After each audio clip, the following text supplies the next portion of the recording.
손의 책방에서 소개해드릴 책은 따뜻한 물 6잔의 기적, 조옥구 지음 한스 컨텐츠에서 나온 책입니다.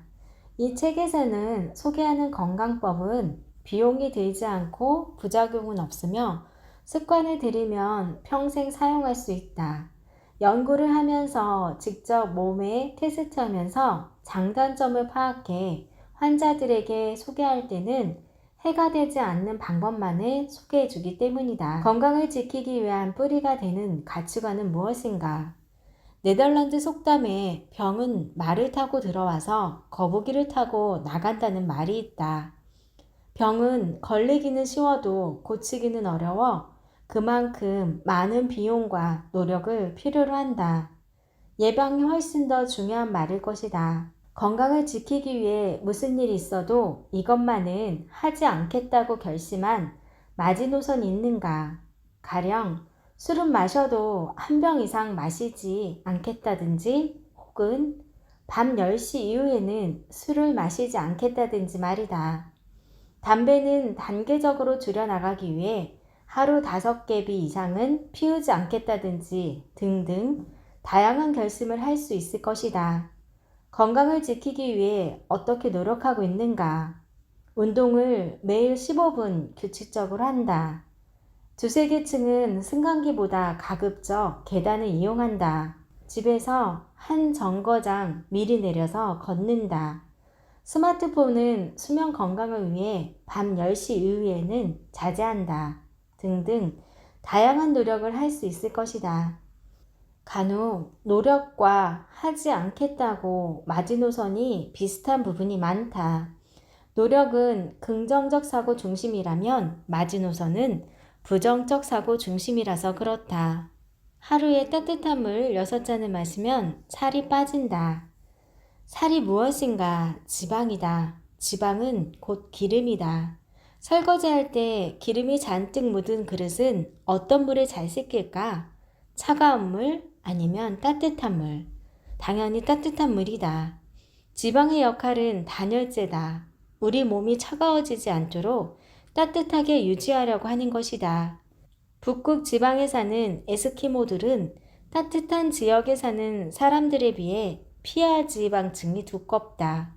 추운 지역에서는 피하 지방이 체온 저하를 방지해주기 때문이다.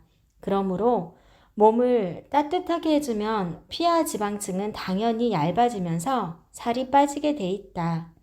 따뜻한 물 연구 초기에 60대 중반 여자분이 살을 빼고 싶다고 해서 따뜻한 물을 6잔 마시면 살이 빠집니다 라고 말해 주었는데 이 환자분이 그대로 실천을 한 모양이다.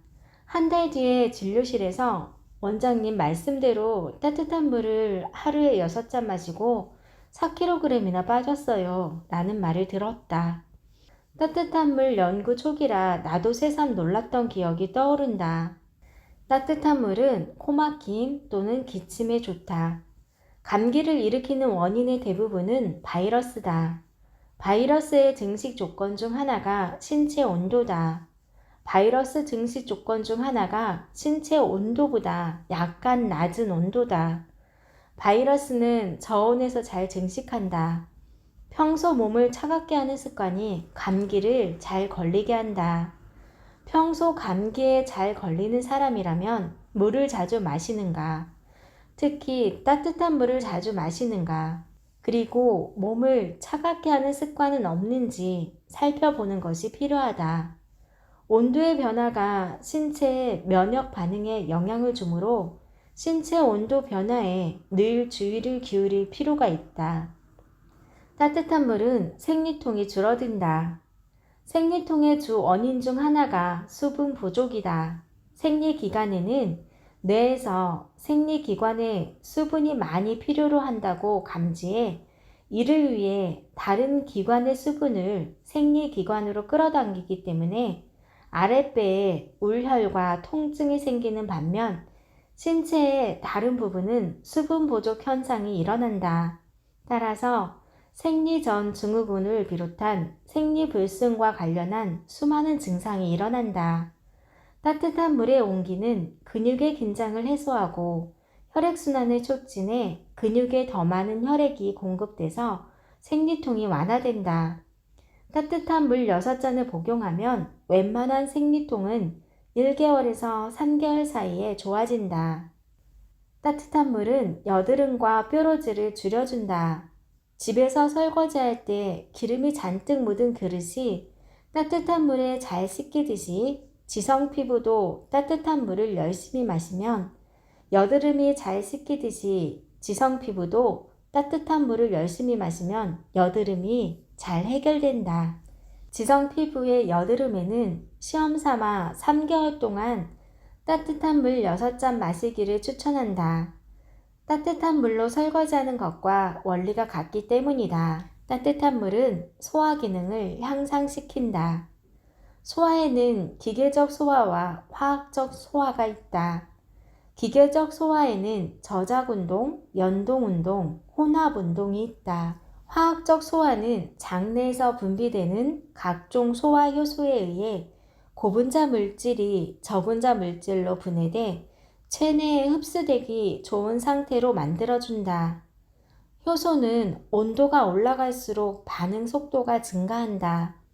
효소는 신체 온도가 38도에서 40도일 때 최대 활성 상태가 된다. 이와 같이 우리 몸의 심부 온도가 37.5도인 것은 온도와 산도의 변화에 민감하게 반응하는 효소의 활성화와 연관돼 있다. 따뜻한 물은 변비가 사라진다. 아침에 찬물을 2잔 마시면 변비가 해결된다고 해서 아침마다 찬물 2잔씩 마시는 분이 있다. 따뜻한 물 2잔을 마셔도 변비가 좋아진다면 어떻게 할 것인가? 그러면 당연히 따뜻한 물 2잔을 마시는 것이 좋다. 찬물은 장의 운동성을 떨어뜨린다. 보통 배가 아플 때 따뜻한 온찜질을 해준다. 장운동이 정상으로 돌아오도록 도와주기 위해서다. 찬물을 마시면 장운동이 떨어진다. 찬물은 물 분자의 크기가 따뜻한 물에 비해 상대적으로 커서 삼투압 현상이 일어난다. 장운동의 저하와 삼투압의 변화는 장내로 수분을 더 끌어들인다. 변을 보는 것까지는 좋지만 대신 찬물을 이용했기에 배가 차가워진다. 따뜻한 물을 마셨을 때는 반대로 장운동이 돌아오고 삼투압 현상에 의해 장내의 물 분자가 체내로 흡수가 잘 된다. 배는 원래 따뜻한 환경일수록 기능을 잘한다. 따뜻한 물은 비듬이 줄어든다. 겨울에는 왜 비듬이 심해질까? 두피도 피부다. 다른 부위의 피부처럼 춥고 건조한 날씨와 실내외 온습도 차이로 지나친 난방으로 수분을 빼앗기고 유수분 균형을 잃기 때문이다. 겨울철에는 더 심해지는 비듬은 건성 비듬으로 두피가 건조해 작은 비늘 형태의 각질이 눈가루처럼 떨어지고 가려움이 심하다. 겨울철 날씨가 건조해지면서 피부도 영향을 받아 건조한 상태가 되면 비듬이 더 심해진다. 따뜻한 충분한 수분 공급을 통해서 피부가 건조해지는 것을 예방하면 그만큼 비듬도 줄어든다. 평소에 규칙적으로 물을 마시지 않는 사람이라면 하루에 5, 6잔의 물을 마시는 일이 그리 쉽지 않다. 그리고 지금까지 물을 규칙적으로 마시지 않아도 딱히 불편함이 없었는데 굳이 하루에 5, 6잔의 물을 마셔야 할까 하는 의문이 들기도 한다. 그러기 전에 현대인은 과도한 스트레스 사회에서 살고 있다. 이것 또한 우리가 평소에 물 마시는 것을 무감각하게 만드는 요인이다. 우리 뇌의 시상하부에는 갈증 중추가 있다. 갈증 중추의 기능은 40대 중반부터 급격히 감소하고 70세가 되면 그 기능이 거의 작동하지 않는다. 특히 술, 담배, 스트레스 등에 노출될수록 갈증 중추의 기능 저하는 더 급격하게 일어난다. 이것을 극복하고 갈증 중추의 기능을 회복하는 방법은 2주간 물 2리터를 의무적으로 마시는 것이다. 운동 후 찬물을 마시는 것은 최악의 조합이다. 여름에 준비 운동 없이 수영장에 뛰어들면 무슨 일이 벌어질지 잘 알고 있기에 조심한다. 그렇지 않으면 심장마비로 갑자기 사망할 수 있다.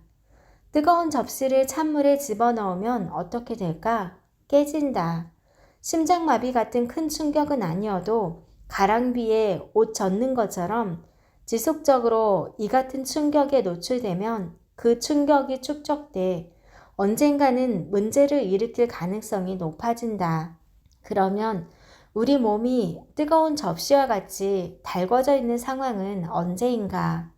운동, 등산, 노동을 했을 때, 찜질방에 있을 때, 열받았을 때, 매운 음식을 먹었을 때, 술을 마셨을 때다.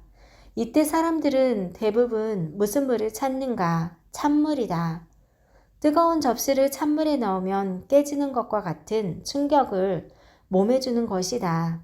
따라서 운동을 한 후에 찬물을 마실라 치면 차라리 운동하지 말고 가만히 있는 것이 더 낫다고 말한다. 운동 후 물 마시는 요령은 따로 있다. 먼저 몸이 달궈져 있는 상황이므로 약간 따뜻한 물을 마시면 된다. 왜 그럴까? 운동을 하면 열이 나지만 다른 측면에서는 운동을 하느라 에너지를 사용한 것이므로 에너지를 보충하는 의미가 있다. 따뜻한 물을 통해서 따뜻한 열 에너지를 보충하는 것이다. 보통 혈압은 기온이 상승하면 혈관이 이완돼 혈압이 하강하고 기온이 떨어지면 혈관은 숙주돼 혈압이 상승한다. 날씨가 추울수록 물을 덜 마시는 경향이 있다. 반면 날씨가 추우면 몸은 적정 체온을 유지하기 위해 신진대사를 항진시킨다. 이때 대사산물이 물, 즉 소변이다. 날씨가 추운 날 자동차 배기통을 보면 물이 뚝뚝 떨어지는 것을 볼 수 있다. 휘발유가 연소되고 가스가 배출될 때 수증기도 이와 같이 배출되듯이 인체도 적정 체온을 유지하기 위해 대사를 항진시키면 그 대사산물 중 하나가 수분이므로 소변량이 증가한다. 따라서 수분을 보충하지 않으면 우리 몸은 수분 부족 상태에 이르게 되고 연속 반응으로 혈압이 상승하게 된다. 바꿔 말하면 혈압이 높은 경우 혹시 수분 부족 사해는 아닌가 의심해보고 3개월 정도 꾸준히 물을 충분히 마셔보면서 혈압의 변화를 관찰하는 것이 중요하다. 보통 따뜻한 물 6잔을 꾸준히 마시면 2, 3개월 후 수축, 이완기 혈압은 하강한다. 장시간 모니터나 스마트폰을 보면 눈 깜빡임의 횟수가 줄어든다. 또한 휴식 없이 눈을 장시간 사용하면 눈의 피로감이 커진다. 사람은 보통 분당 20회 정도 눈을 깜빡이는데 이는 눈물 순환을 시키는데 아주 중요한 역할을 한다. 그러나 독서나 스마트폰을 포함한 전자기기를 사용하면 눈 깜빡임 횟수가 3분의 1로 줄어들어 안구 건조증이 발생하고 악화된다. 이러한 안구 건조증을 해소하기 위해 눈 깜빡임과 함께 충분한 수분 공급만큼 좋은 것이 없다. 몸의 수분이 충분해야 눈을 보호할 수 있는 눈물 분비가 왕성하게 일어난다. 취침 전에 적당한 수분 섭취는 수면 중에 갈증을 예방해준다. 사람은 수면 중에 한 컵 분량의 땀을 흘리는데 거의 대부분이 잠든 직후에 배출된다. 수면 시간은 일반적으로 부교감 신경계가 더 많이 작용하는 시간이고 활동하는 낮 시간은 주로 교감신경계가 작용하는 시간이다. 새벽이나 아침에 심근경색 또는 뇌경색이 잘 발생하는 이유는 수면 시 많은 양의 수분이 손실돼 혈액이 끈적거리고 탁해졌기 때문이다. 성인이 수면 시에 흘리는 땀은 300cc 정도다. 계절에 따라 약간 차이는 있지만 수면 시 배출될 수분으로 그만큼 혈액의 점도가 상승해 끈적끈적하고 탁해진다. 이로 인해 수면 직전에 적당량의 수분을 보충해 체내 수분의 균형을 유지하고 심혈관계 질환을 예방할 수 있다. 잠든 지 4시간이 지나면 우리 몸은 서서히 체온을 올리면서 잠에서 깨어날 준비를 한다. 적정 시간보다 짧게 잤을 때 평소보다 눈을 뜨기가 힘든 것도 체온이 제대로 오르지 않은 상태에서 억지로 일어나야 하기 때문이다. 지금까지 내 손의 책방이었습니다. 구독과 좋아요는 저에게 큰 힘이 됩니다.